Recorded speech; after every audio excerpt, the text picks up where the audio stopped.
I know the reason that you're here is you came to hear the termination paperwork that was given to BK. And I had shared a couple of days ago, a couple of dates. I did not realize that it included so much more. I am not going to share the physical document in this video. I do believe that I will read it in its entirety.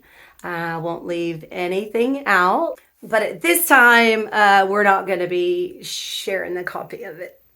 Also, thanks for being so patient. I'm not going to do a bunch of edits to this video. So here we go. Let's read this daggone letter.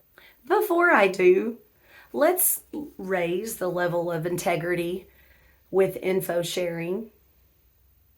If you're totally not sure if it's valid, don't share it as if it is. Tell people you're not sure if it's valid. 100% this is valid.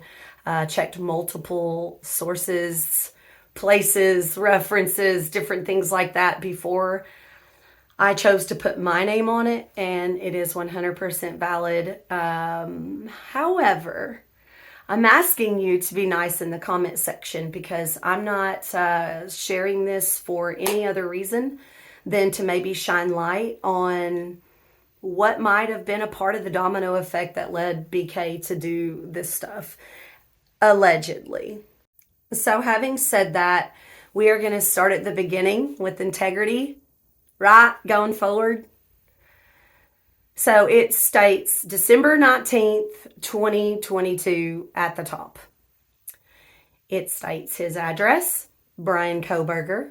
I felt like it was okay to go ahead and share the address because it's all over the media involved in this case because of the arrest warrant and the search warrant.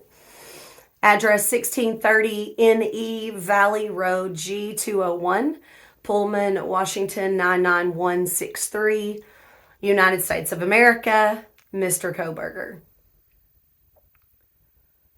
I'm writing this letter to formally inform you of your termination of your teaching assistantship with the Director of Criminal Justice and Criminology effective December 31st, 2022. In keeping with the WSU Graduate Student Handbook, Chapters 9G2 and 12E3, by the way, both of those are basically just telling him what his rights are on how to appeal, and a little bit more about expectations. It does not go into detail exactly what he's done. There are bullet points below, but at first I thought this might be like the things he broke. It's not. It's just in keeping with the Graduate Student Handbook, Chapters 9G2 and 12E3.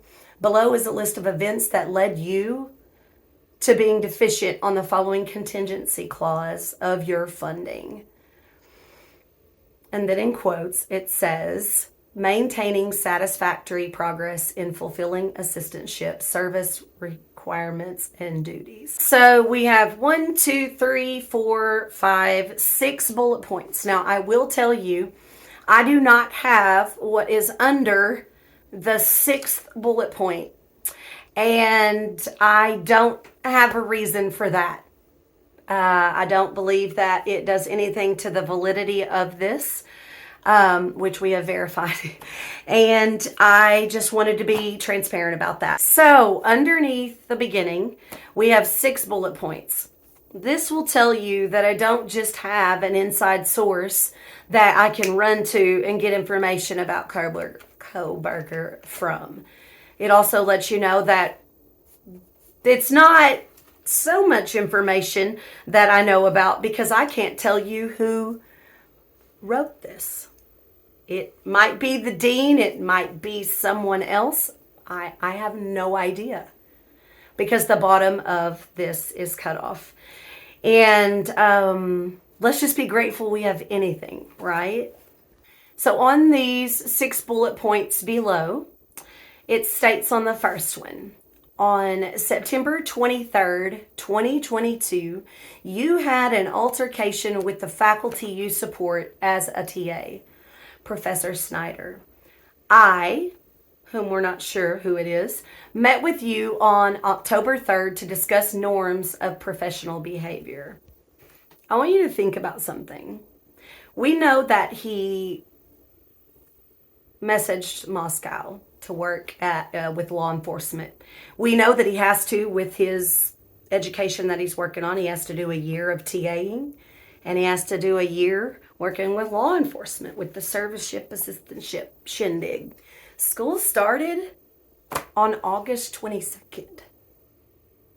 Within 1 month and 1 day, BK has had an altercation with the faculty you support as a TA, Professor Snyder.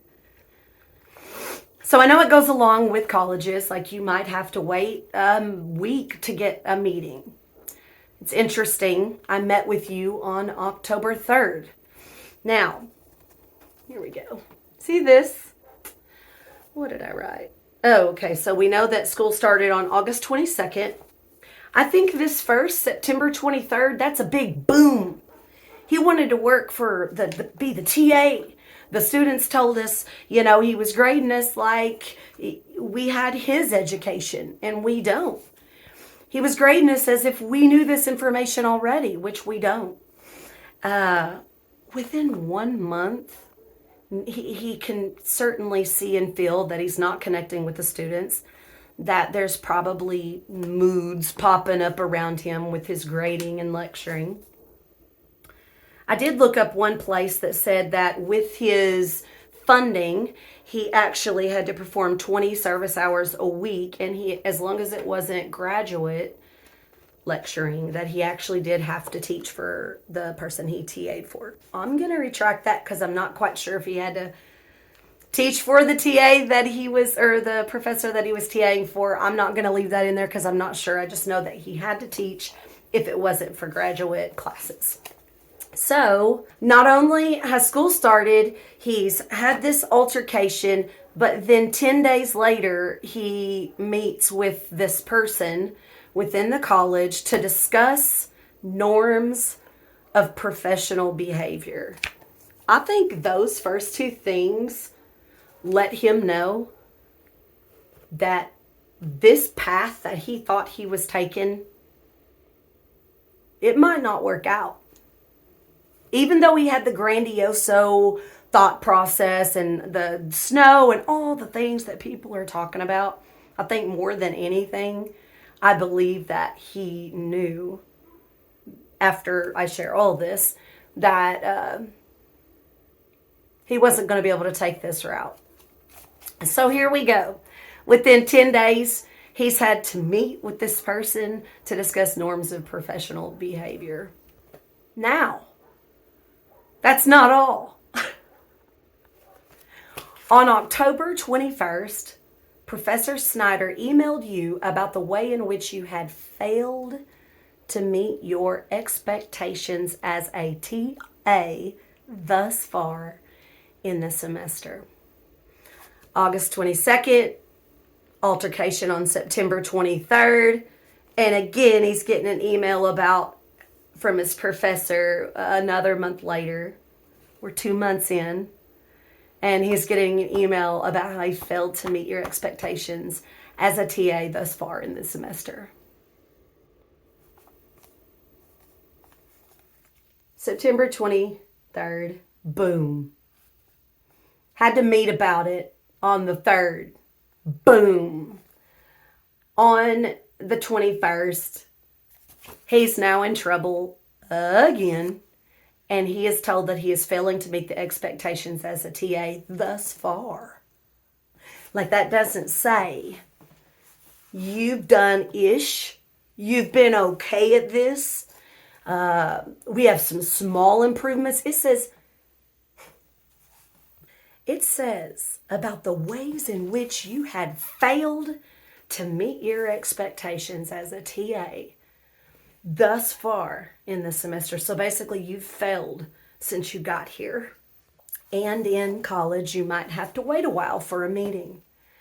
So the next bullet says, as a result, on November 2nd, Graduate Director Willits and I,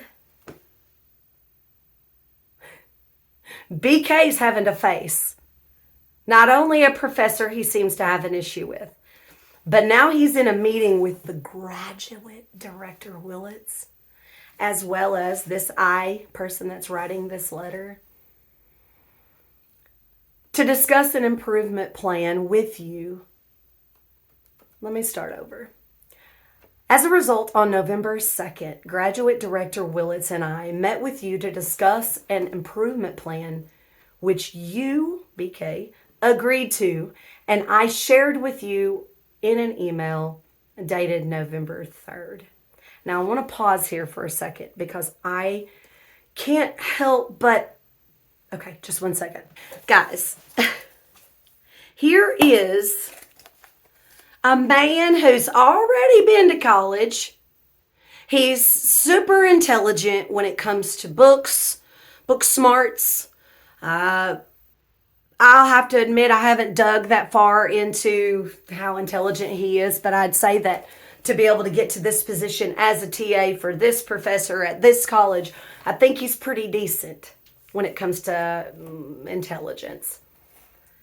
Within August, September, October, November 3rd, he has had 4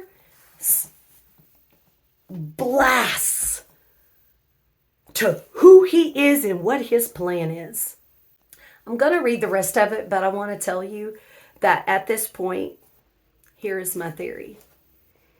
I do not believe that he targeted this house for months and months and months and months and months. And by the way, I'm weird. I used to do motivational speaking and all this kind of stuff online. And so sometimes I just say things and they end up being true, but like I don't have a source to know that. But I'm going to tell you, something has been so heavy on my heart. And I wish I could show you, sorry about that, I wish I could show you this letter because I'm going to show you what I believe it translated to for him while I draw and stuff. Okay, so I think he got September 23rd altercation, October 30th to meet with this person for regarding professional behavior. October 21st, Professor Snyder emailed him about failing to meet the expectations. As a result, on November 2nd, Graduate Director Willits and I met with you to discuss an improvement plan, which you agreed to, and I shared with you in an email dated November 3rd. I believe all of that looked like this to him.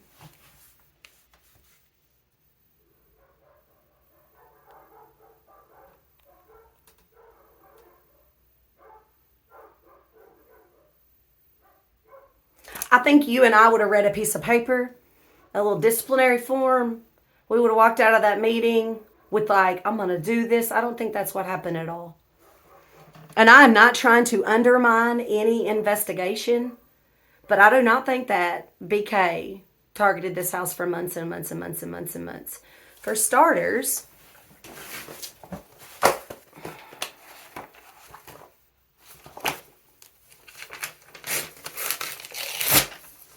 in talking with someone, here we are with King. Sorry, I'm not all like top notch like a bunch of people that have all the slide ins and effects and stuff, but I'm real and I'm never going to lie to you. That's good. So here's King, 112 King. Ooh, almost fell out of my chair. Okay, so everybody says he was in the area, but only once was he dialed into their, not dialed in, but he was popped up on their Wi-Fi, right? This is King Road. And here's the college. Here's Queen. King up and around the apartments, back where I believe that he parked. Miles around here is the same tower. Guys, I don't think that he was targeting one person. I think that he was stalking and taking care of himself. And I think that that night, what happened is that he saw Maddie. I think he probably saw her before. And I do not think that one single person is to blame except for the of these four. But I do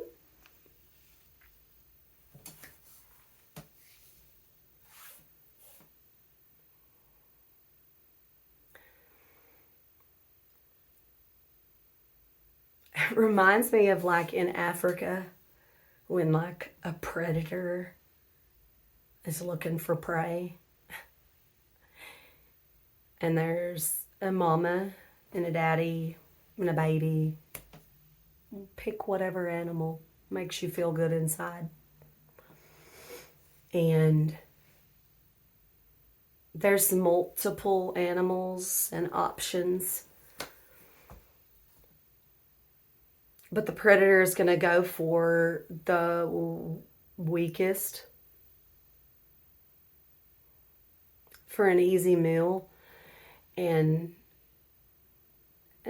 that night, some of my background is in tying two and two together. But I'll just leave that at that. He tied two and two together that Maddie was extremely weak. And this top stuff that's happened so far, this was a temper tantrum.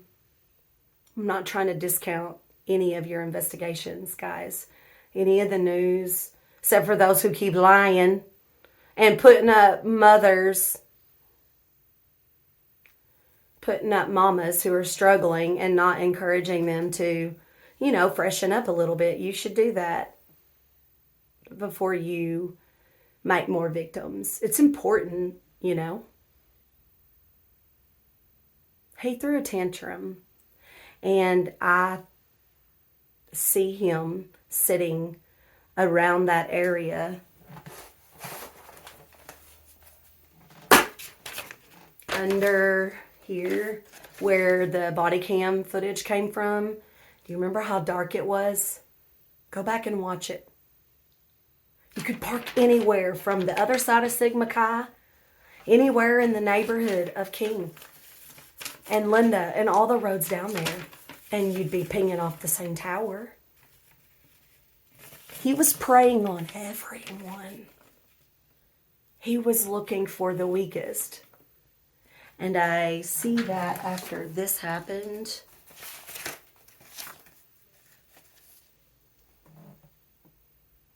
it was like school started then. And because of that first altercation result, he had the meeting. But then the 21st, the result, so then the 21st, the result was November 2nd. Then it's November 3rd. The result was November 13th. I was drawn in by Maddie from the beginning. That probably ties into my sobriety. And this is not about that. It's just some people are drawn into cases different ways. She's the one that drew me in. And I'm going to tell you what I think before I read the end of this now that I have you here to listen. From the beginning, just trying to be digging into stuff in my own way, I had pointed out that like that ledge over the first floor, that and the second floor deck, that's the deck for the third floor. Everybody was like, maybe he came in the slaughter, maybe did this, maybe did that. He came around and he walked in through the back, regardless of how he got in. He went upstairs to Maddie. I believe Kaylee heard it and came out. And that is when Kaylee was taken. I believe he dropped the sheath at that time, which everybody agrees with that. And then he was going to exit downstairs the way he possibly came in. And when he got downstairs, Ethan and Xana heard him in some way and maybe attempted to approach him or run back in. My point is that the three were all collateral damage. They were never his plan. He didn't even necessarily plan this. It was more of just like a tantrum. I believe we've probably got other things, maybe not humans, but he's definitely before. And when he got done, poor babies. My kids are all adults, but they're in this age group. So when he was complete with his evil acts, he was going to come back down the hallway, which is when he passed DM. And then he realized that the thud, the hollering, the crying, the lights that stay on the back deck, I think that he possibly remembered the sheath, or maybe he didn't, but I think he went back upstairs, went out the third floor slider down to the end, and how that hill, like on the back side of the house, there's the deck. And at the end of it, it's like there's the heel. So if they were to jump from there, it wouldn't be very big of a jump. And then he got away. I think if they were to tear his car apart from all the times that he was sitting outside of the college, stalking prey, looking for the weakest, looking for the smallest, the easiest, the most intoxicated, whether drugs or not, this part doesn't even freaking matter. It's just who is the weakest. I think this could include people who are injured as well. So in the past, if he has tried to hurt somebody, I think maybe they were injured at the beginning. These are just my thoughts. Let's jump back into the termination letter. Thanks for listening. I didn't finish that thought. I bet if they check the car, all that time that he spent in that car watching the college, not necessarily this house, but every student that he could find prey with, I think his car would be covered in bodily fluids. So let's get into this. To recap, this was given on December 19th. It's letting them know that he's basically getting fired.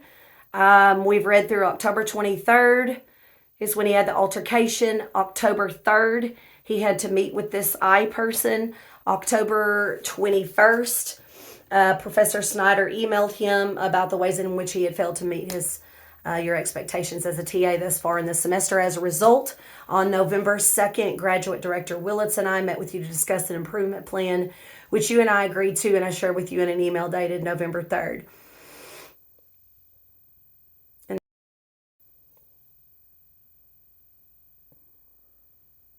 December the 7th is when the Moscow Police Department released the news release about the white Elantra. We met again on December 7th, this time with Professor Snyder, as well as Dr. Willits and I, to discuss your progress on the improvement plan. While not perfect, we agreed that there was progress. This is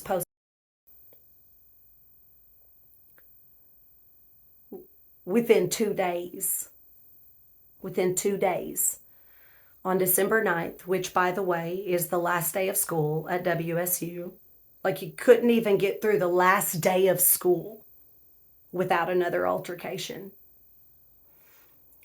On December 9th, there was another altercation with Professor Snyder in which it became apparent, listen to this, in which it became apparent that you had not made progress regarding professionalism, and about which I wrote to you on December 11th, requesting a meeting. It ends with, we met on December 19th, which would have been impossible because he was pulled over, but on the 15th headed to his parents. Maybe that was by Zoom. It states, we met on December 19th when I informed you of your termination as a TA for spring semester now. Don't miss this part, okay? Because this is just one thing I want us to all think about. November 28th, Moscow puts out the release asking outside agencies to find this freaking Elantra. November 29th at 12 something. WSU goes into the system. This particular police officer, WSU law enforcement, goes into the system and identifies Bryan in his car. I have many questions that include, at what point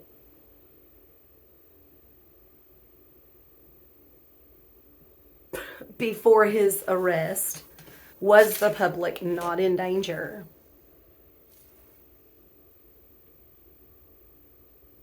Isolated attack, targeted attack.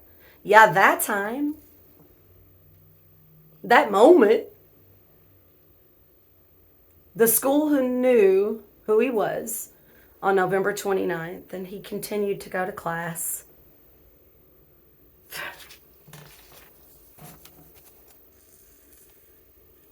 Until December 9th, in which he had the altercation.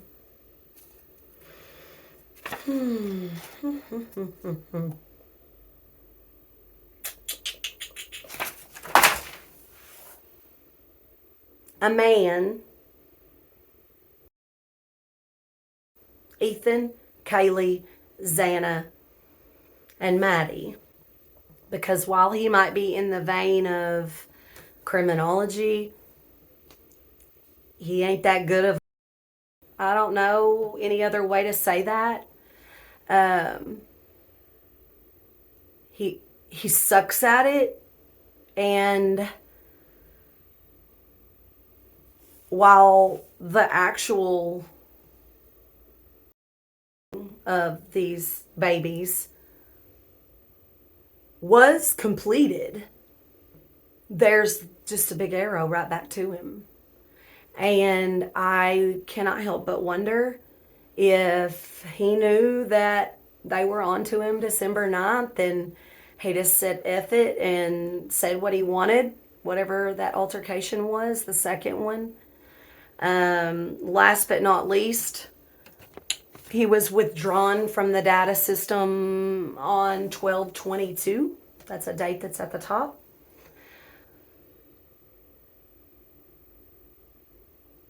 I believe that he could have reoffended at any point after November 13th. In fact, how do we know he didn't? I'm going to add this at the end, just because I know there's other people out there that sense stuff and then find it. So when I was climbing into his mind, I kept hearing on. Even though I was writing no, I kept hearing on, just like that, on. And you got me on what that means. Here's some of the words that came through as I was doing it, and some of them are from the page and some of them aren't. We kept happening. We, but then you, and then a big crossing out the we. So I think that he felt like we weren't making all these changes and we weren't agreeing on any of it and we weren't doing anything. They were just asking him, you, to do it. Deficient termination. We emailed you. We met with you. We emailed you. We met with you. Improvement plan. Failed. It says failed on here. He failed to meet expectation thus far. Like, there you go. There's the letter. I believe he was stalking anybody whom he could find. I don't know that it was necessarily some big, long, drawn-out plan, to be honest. I don't think that he had some mental break that he'll later feel sorry for. I know somebody who I see the same thing in BK's eyes. I think he doesn't sleep. I think he has problems with arousal. I think I see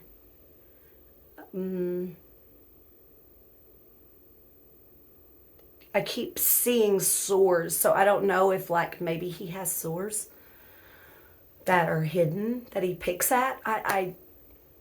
You would think I'd just be going through the list, listing all this stuff off. That's not what it is, guys. These are things that are just coming to me. So I don't think his parents knew at all. And if they did, this other person that I know, I think like their parents probably would never suspect them to do anything either. There's just this look, I can't put my finger on it. I don't think that the parents ever thought that this would happen. And I think that they should support their son. Even if he did this, they should be their son's parents. They shouldn't turn their back on their son. I can't think of a more disgusting thought for any parent out there to have, that they would turn their back on their child, even for this.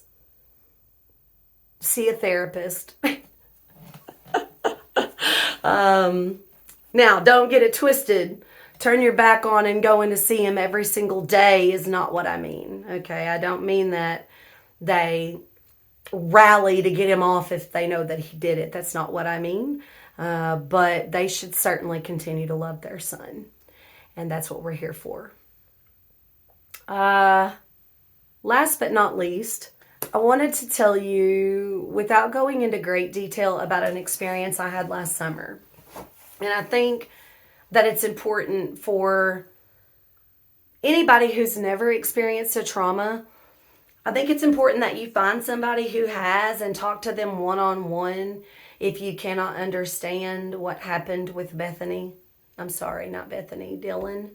And I am saying her name because I don't have a bunch of crappy things to say after it. And I think that I am so glad they survived. I'm so glad. Imagine if he hadn't left the print and Dylan hadn't survived. I am so grateful for both of the girls having made it. I don't think that God blessed them over the four or that God protected them. I don't think that. We'll get into all those subjects later, but I just think he just chose not to. I think if he wanted to, he could have easily done it. Not very cleanly, but easily.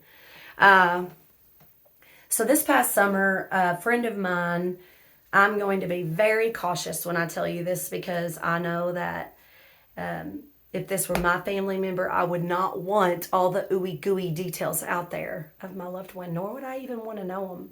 So I'm going to be careful, okay?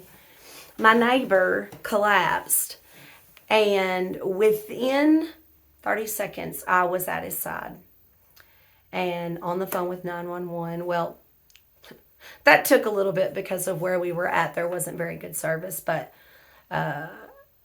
engaged in full-blown, very active CPR for 20 minutes. I'm not the same. I'm not the same. It took me weeks, guys. It took me weeks to just feel like my skin fit, or that the world, I belonged in it, not in any kind of like unaliving situation, but in a way that's like everything got confused for a couple of weeks. And it's our response to trauma. And I don't know why there was all of that time frame. But what I do know is that the survivors and that any young people and law enforcement and fire, EMT, anybody, people back at the station who had to look at the pictures, anybody who saw this, they will never be right again. And I don't mean right like, okay, they're just changed. That's what trauma does to you.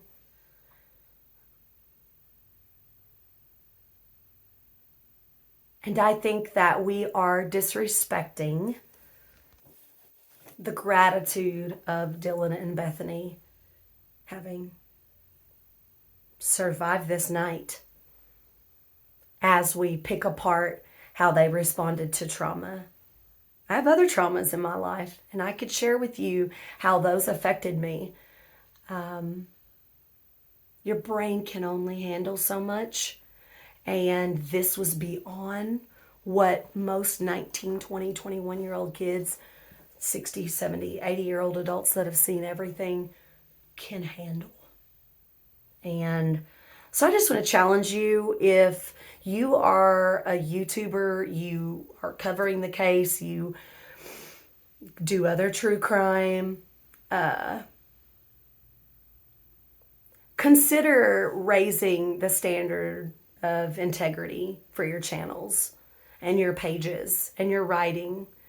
And I think that's why I didn't want to put anything else or any crazy edits in this, because I just don't have interest in performing for you guys to just give you this. And actually, maybe most didn't even make it to the end. But if you did, thank you for being here, and thank you for continuing to send the positive energy so that we can get exactly what we need as a collective to be able, and that's what it is, guys. It's not just the legal system, it's how we think about it. If our collective is going in one direction, it doesn't matter what the legal system does. Y'all probably don't believe in that, though. Anyway, so I'm going to get off here. There's the letter. Maybe at some point we'll show it. I don't know. There's some other stuff, not on this, but this is a lot. If you haven't heard it lately, you do matter. But if you are an a-hole, no amount of mattering will make you feel comfortable. And you do matter, but no amount of a-holing or being a jerk or any of that is ever going to bring you true satisfaction. And you do matter, and your kids matter, and your family members matter. And we live in a world that has went crazy. And so I just challenge you to rise up and do your part as a part of the collective. By the way, the name of the page is HEND, H-E-N-D. We are always in a process of healing and mending. So when you take H-E-N-N-D, you got HEND. So there you go. Thanks for staying. Thanks for listening. And justice for Maddie, Kaylee, Xana, Ethan, Bethany, Dylan, any students who saw it, the fire department, EMTs, police department, the colleges, and the public, because I believe this man was extremely dangerous and was on the street. Okay, have a great day, y'all. Word. I do have a TikTok page that is my regular content. It is under Gigi_Jen_yo. Haley Gonzalez, Madison Mogan, Ethan Chapin, and Xana Kernodal. We hear you, we see you, we love you, we will continue to speak out. Justice for the Idaho 4, as well as everyone else who has been impacted by the actions of whomever is responsible for this. Please like, comment, share, and subscribe. Have a great night.